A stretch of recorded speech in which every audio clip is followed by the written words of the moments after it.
Dear students, good morning, नमस्ते। आपका इस नए सेशन में और नए क्लास में बहुत बहुत स्वागत है। अब आप सीनियर क्लास में हैं, ये सीनियर सेकेंडरी कहलाता है। सीनियर, अब आप स्कूल के सीनियर स्टूडेंट्स में से हैं। अब आपकी जिम्मेदारी बहुत अधिक बढ़ जाती है। जैसे घर में सीनियर की जिम्मेदारी होती है, ऐसी आपको अनुशासन ऐसा रखना है, ऐसा दिखाना है जो आपके जूनियर स्टूडेंट्स हैं वो भी आपसे प्रेरणा लेकर अच्छे अनुशासन सीखें। इस समय जैसा कि आपको मालूम है, पूरा विश्व कोरोना वायरस से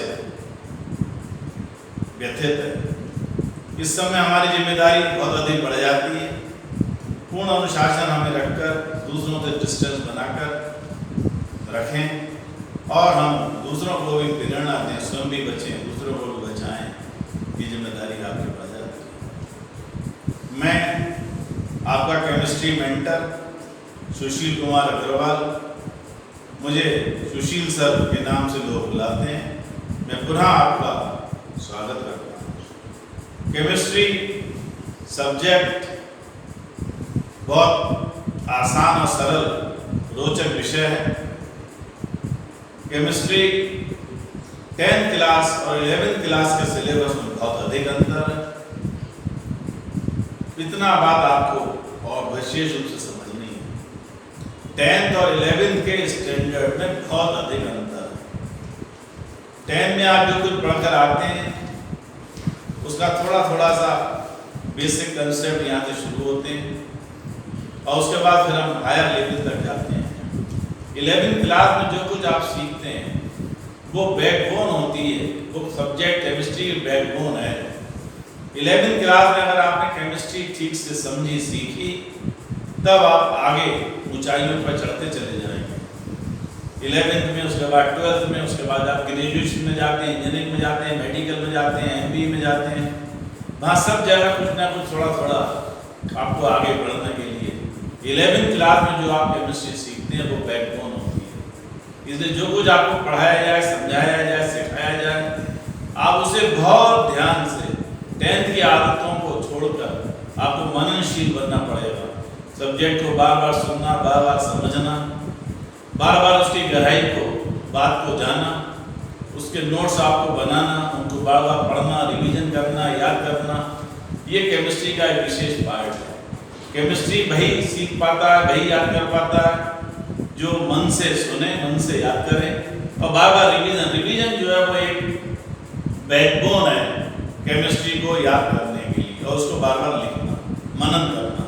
मनन का मतलब होता है खाली समय में जो कुछ आपने पहले पढ़ा था उसको खाली समय में विचार करना, उसे मनन कहते हैं। उससे केमिस्ट्री जो है वो याद होती है। अब हम सब्जेक्ट पर आ रहे हैं। ये आपकी यूनिट एटॉमिक स्ट्रक्चर हम स्टार्ट कर रहे हैं। आपके NCERT की सेकंड यूनिट है। फर्स्ट यूनिट अभी बाद में पढ़ाएंगे। एटॉमिक स्ट्रक्चर आप 10th क्लास में पढ़कर आते हैं, इसलिए थोड़ा सा आपको समझने में आसानी होगी, इसलिए एटॉमिक स्ट्रक्चर हम स्टार्ट कर रहे हैं। ये 10th क्लास में कुछ बातें आप पढ़कर आते हैं।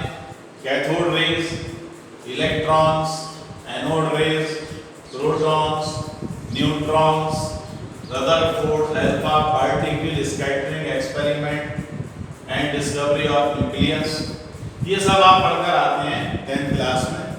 वो सब आपको फिर से पढ़ना है।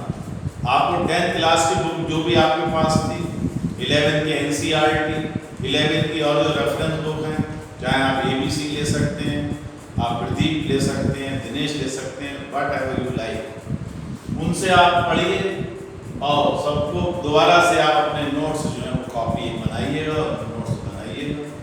ये सब बातें 10th क्लास में पढ़े आए हैं, लेकिन इन सब की ज़रूरत आगे 11th में भी है और आगे के क्लासेस में भी, 12th में, BSc में, इन सब में इनकी ज़रूरत पड़ती रहेगी कि इलेक्ट्रॉन पे चार्ज कितना है, मास कितना है, प्रोटॉन पे चार्ज क्या है, मास क्या है, किसने डिस्कवरी की, कैसे डिस्कवरी हुई, इन सब बातों की ज़रूरत आगे आपको होगी।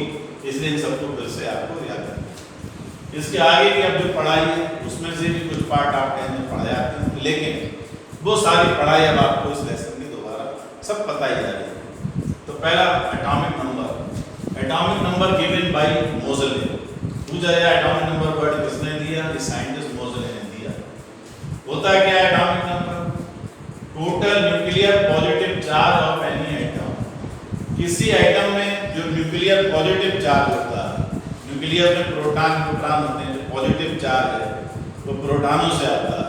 तो जितना पॉजिटिव चार्ज होता है उसे हम एटॉमिक नंबर कहते हैं। तो पॉजिटिव चार्ज कहाँ से आता है? प्रोटॉनों से। यानी atomic number of protons in the nucleus, जितने न्यूक्लियर में प्रोटॉन होते हैं उनके बराबर होता है। जैसा कि हम जानते हैं एटम जो है वो न्यूट्रल होता है, इसलिए उसमें इलेक्ट्रॉन प्रोटॉन इक्वल होते हैं। तो एटॉमिक नंबर इसलिए इलेक्ट्रॉन से बराबर भी हो जाता है। डेफिनेशन नहीं है, डेफिनेशन यही कहलाएगी टोटल न्यूक्लियर पॉजिटिव चार्ज, लेकिन by virtue because atom is neutral and proton electrons are equal, इसलिए एटॉमिक नंबर इलेक्ट्रॉन के बराबर भी हो जाता है। यानी तीन वर्ड्स में से हमें कोई भी एक बात पता चल जाए, इसका मतलब हमको ये तीनों बातें पता चल गई। इसको हम जेड से डिनोट करते हैं एटॉमिक नंबर। हमको किसी क्वेश्चन में जेड की वैल्यू दी है, इसका मतलब उस एटम का एटॉमिक नंबर ले लें। अब next discovery of atomic number. ये डिस्कवरी किसने की, कैसे हुई? तो डिस्कवरी जैसा कि आपने पढ़ा मोज़ले ने दिया था, तो डिस्कवरी भी मोज़ले ने की थी एटॉमिक नंबर। कैसे डिस्कवरी हुई? जिस एटम का एटॉमिक नंबर हमको निकालना है, मोज़ले ने उस पर कैथोड रेज की बम्बार्डमेंट की। कैथोड रेज जब स्ट्राइक करती हैं तब रिफ्लेक्ट होकर रेज मिलती है, उन रेज को हम एक्स रेज कहते हैं। मोज़ले ने क्या पता करा कि square root of frequency of X rays, ये जो एक्स रेज मिलती हैं इनकी फ्रीक्वेंसी का स्क्वायर रूट ये एटॉमिक नंबर के प्रोपोर्शनल होता है। वैसे इन्होंने जो है वो एटॉमिक नंबर की डिस्कवरी, जितनी ये वैल्यू आई उसके हिसाब से उस एटम का एटॉमिक नंबर आया। जब प्रोपोर्शन हटाकर हम इक्वल लगाते हैं तो कुछ कांस्टेंट लगाना पड़ते हैं। तो square root of frequency of X rays equal to a into z minus b। ये a और b कांस्टेंट्स हैं, ये डिपेंडिंग अपॉन द एटम। जैसा एटम होता है उस हिसाब से डिपेंड करते हैं। ये इंटरनेशनल कांस्टेंट नहीं है, ये फिक्स वैल्यू नहीं है।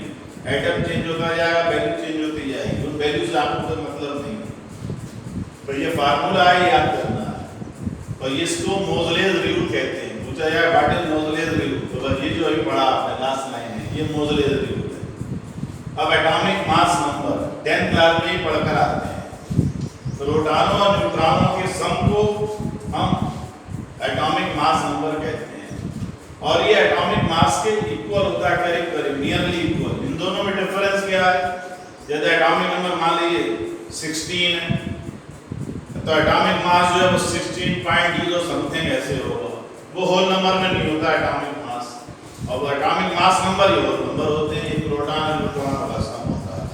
तो atomic mass number of proton plus number of neutron से बराबर होता है। तो आज इतनी बात तो रखना, थोड़ी सी बात आपको पढ़ाई, पहला आपका ये लेसन था ये आज, और इसको आप दोबारा से पढ़िएगा, याद करिएगा। इसी तरह से आगे पढ़ाई चलती जाएगी। Okay, thank you, all the best.